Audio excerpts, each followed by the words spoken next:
वक्री काल से जुड़ी भविष्यवाणी, क्या संसद में दौड़ेगा पीएम मोदी का विजय रथ? वक्री समय में एक साथ पारित होंगे ऐतिहासिक बिल। अब की बार क्या फिर से बाजी मार जाएंगे पीएम मोदी? 27 जुलाई के बाद की तस्वीर में परिवर्तन की लहर। वक्री शनि में किन पर भारी पड़ेंगे पीएम मोदी? देखना न भूले धर्म ज्ञान। नमस्कार, धर्म ज्ञान के दर्शकों का स्वागत है। कविता राणा मेरे साथ आचार्य मयंक शर्मा जी, स्वागत करता है सर धर्म ज्ञान आपका। धन्यवाद कविता जी। धर्म ज्ञान के दर्शकों को सादर नमस्कार। आपका हर पल मंगलमय हो।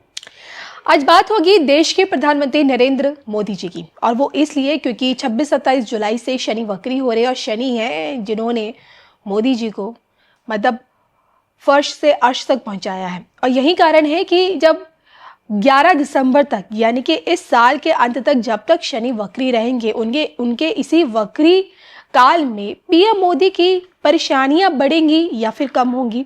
पीएम मोदी का डंका इस वक्त पूरी दुनिया में बज रहा है। अब सवाल ये है कि ये जो समय है, इस समय में मोदी जी क्या अपने पुराने अधूरे कार्य पूरे करेंगे, जिसमें से सबसे बड़ा परिसीमन बिल है जो इस बार आना है। और अगर ये बिल पास हो जाता है तो वन नेशन वन इलेक्शन, जो कि पीएम मोदी के एजेंडो में टॉप पर है, क्या वो 29 में पूरा हो पाएगा? पॉपुलेशन कंट्रोल बिल, क्या ये पास हो पाएगा? बड़े बड़े बिल हैं जो अभी भी कुछ ऐसे काम हैं जो मोदी जी की कहते हैं ना कि विश लिस्ट में मौजूद हैं, जिसमें से मथुरा का भी विवाद अब बढ़ता जा रहा है। और इसी पर बातचीत करेंगे कि जो स्टार पोजीशंस है वो पीएम मोदी के फेवर में कितनी है और उनके कामों में कितना सहयोग देगी या फिर उनके लिए परेशानियां खड़ी करेगी। और शनि का यही वक्री कालखंड, इसी वक्री कालखंड में मोदी जी किन पर भारी पड़ते हुए नजर आएंगे, आइए जान लेते हैं मयंक जी से। मयंक जी, मोदी जी की कुंडली क्या कहती है और शनि का वक्री होना उनके लिए कैसा है?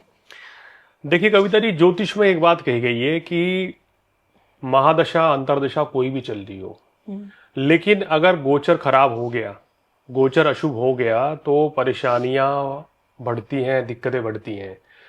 चाहे गोचर में मंगल नीच का हो जाए, मंगल केतु के साथ हो, राहु के साथ हो, शनि मंगल की युति हो जाए, यानी कोई भी अशुभ युति बनती है, या शनि वक्री हो जाए, तो हर आम आदमी के, या यूं कहें कि पूरे ब्रह्मांड के ऊपर इसका असर पड़ता है। पूरी देश दुनिया पे जो लोग कहते हैं, जो देश कहते हैं हम ज्योतिष को नहीं मानते, वहां पे भी हमने कुछ ऐसी भविष्यवाणियां करी थी, वो वहां सत्य साबित हो रही हैं।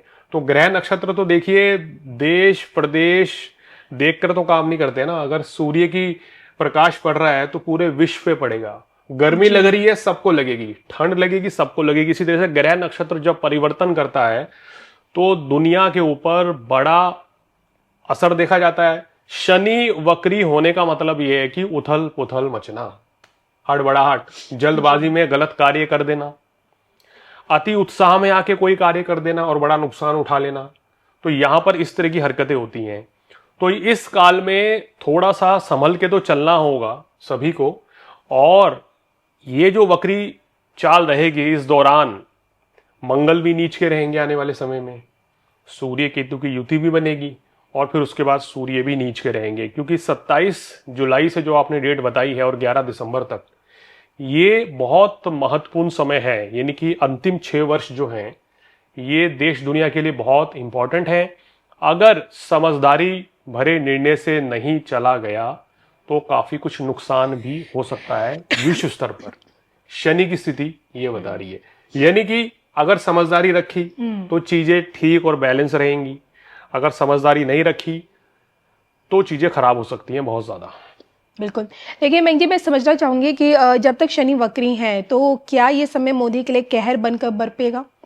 देखिए, इनकी कुंडली की अगर बात करें, वृश्चिक राशि के हिसाब से बात करते हैं अगर, तो कुंडली में शनि की स्थिति अगर इनकी देखिए तो शनि वर्तमान में मीन राशि में चल रहे हैं जी, और मीन राशि में 27 जुलाई से वक्री हो जाएंगे रेवती नक्षत्र में। पंचम भाव में इनके शनिदेव वक्री होके चल रहे हैं, और शनि की जो तीसरी दृष्टि है, 7वीं और 10वीं दृष्टि, वो बहुत इंपॉर्टेंट है, खासकर तीसरी और 10वीं। तो मेरा मानना यह है कि शनिदेव के वक्री होने से मोदी जी जो हैं एक नए रूप में नजर आने वाले हैं। थोड़े से सख्त होने वाले हैं, कड़े निर्णय लेने वाले हैं, और जिससे देश की जनता भी बड़ी हैरान होने जा रही है। देखिए, अब तक तो एक लंबे समय से बाहर ही घूम रहे थे मोदी जी। जी। जैसे आप इंडोनेशिया ले लीजिए, ऑस्ट्रेलिया ले लीजिए, न्यूजीलैंड ले लीजिए। अब जब भारत में है तो क्या लगता है कुछ धमाकेदार फैसले होने वाले? देखिए, अब आप ये देखिए कि ये कैसे समय की शुरुआत आने वाले समय में हो रही है। आने वाले जो 6 महीने हैं वो आने वाले 20 साल की दिशा और दशा तय करेंगे हिंदुस्तान की। ओके। बहुत इंपॉर्टेंट समय रहेगा ये। इनकी कुंडली में अभी मंगल की दशा चल रही है, मंगल योग कारक है, और वर्तमान में शनि वक्री जब होता है तो हम कहते हैं कि बड़े, कहना चाहिए, अनएक्सपेक्टेड चीजें हो जाती हैं, जिसकी आप उम्मीद नहीं कर रहे हैं वो चीजें होंगी। तो इस समय अगर किसी चीज को लेके आप ये होप कर रहे हैं कि शायद ऐसा हो सकता है, तो वैसा नहीं होगा, उसके उलट होगा।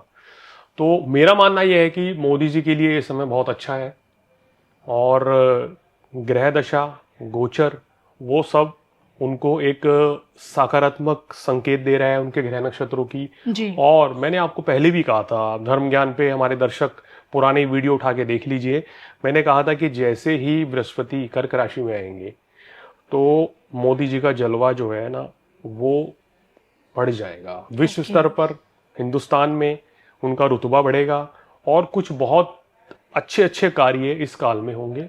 और अभी जो है 31 अक्टूबर तक देवगुरु बृहस्पति उच्च के ही रहेंगे, इनके भाग्य भाव में है।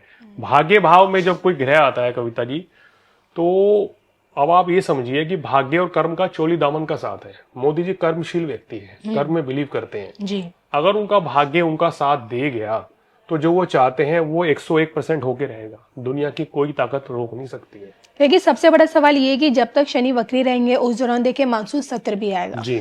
मानसून सत्र में सरकार की पूरी कोशिश है कि जितने भी बिल अटके हुए हैं उन्हें जैसे तैसे पास कराने और बड़े बिल लेके आने हैं, क्योंकि यही समय है। इसके बाद आपका यूपी का चुनाव भी है।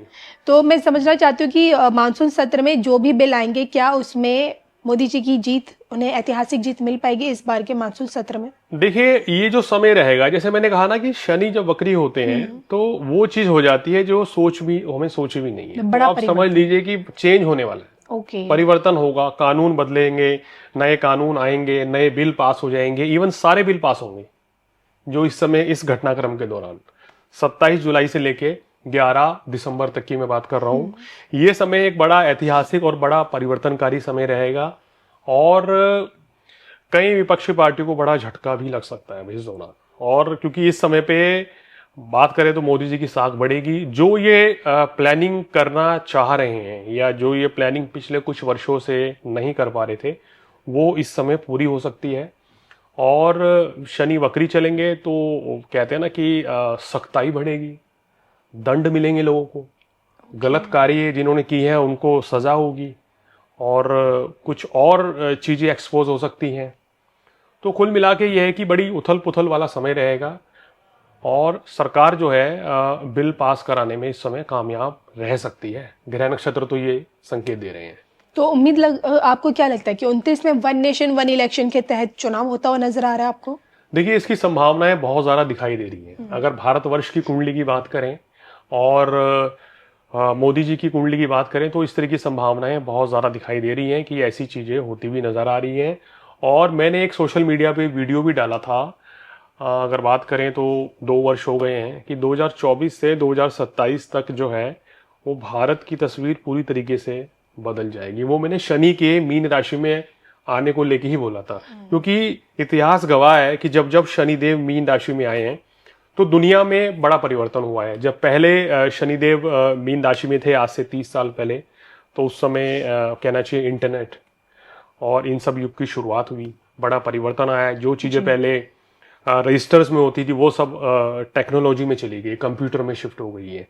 तो कहना चाहिए शनि देव का मीन राशि में आने का मतलब ये है, और जब तक मीन में रहेंगे तो एक बड़ा परिवर्तन करके जा रहे हैं हिंदुस्तान में। ना सिर्फ हिंदुस्तान में बल्कि देश दुनिया की राजनीति में भी बड़ी उथल पुथल मचेगी, और काफी कुछ बड़ा घटनाक्रम देखने को मिलेगा।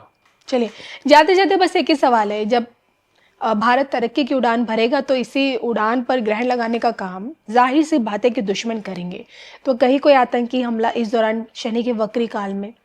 देखिए, इस दौरान कोई आतंकी हमला या इस तरह का कोई टेंशन या इस तरह की कोई संकट परेशानी तो नहीं रहेगी। कोई इस तरह की दिक्कत परेशानी होती हुई नजर नहीं आ रही है। लेकिन ग्रहों की स्थिति खासकर अगर बात करें तो सितंबर में कुछ इस तरह की रहेगी, खासकर 10 सितंबर के बाद, कि जहां कहना चाहिए ना, थोड़ा सा अलर्ट रहने की आवश्यकता रहेगी, क्योंकि वहां पे मंगल का नीच का होना और शनि का वक्री होना ये थोड़ा सा कहना चाहिए ना कि विपरीत परिस्थितियों को बढ़ाएगा। अब शनिदेव जब वक्री होते हैं तो मैं लोगों को यही सलाह देता हूं कि कोई भी कार्य जल्दबाजी में ना करें, जी। सोच समझ के निर्णय लें, ईमानदारी से निर्णय लें और गलत कार्य कुसंगति से बचें। अगर आप कोई भी गलत काम कर रहे हैं तो छोड़ दीजिए करना, अन्यथा तो वक्री शनि में लोगों को सजा होती देखी गई है, दंड मिलते हैं। और अगर आपकी कुंडली में मंगल शनि या मंगल या शनि राहु की युति है तो इस दौरान आपको परेशानी का सामना भी करना पड़ सकता है। जी।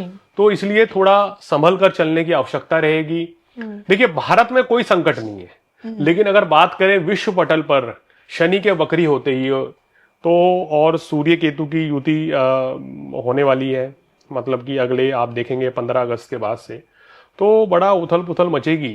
विश्व के जो देश आज बुलंदियों पर हैं वो उनका जो है डाउनफॉल शुरू हो जाएगा। तो परेशानियां विदेशों में बहुत ज्यादा रहेंगी अगर बात करें मुकाबले हिंदुस्तान के।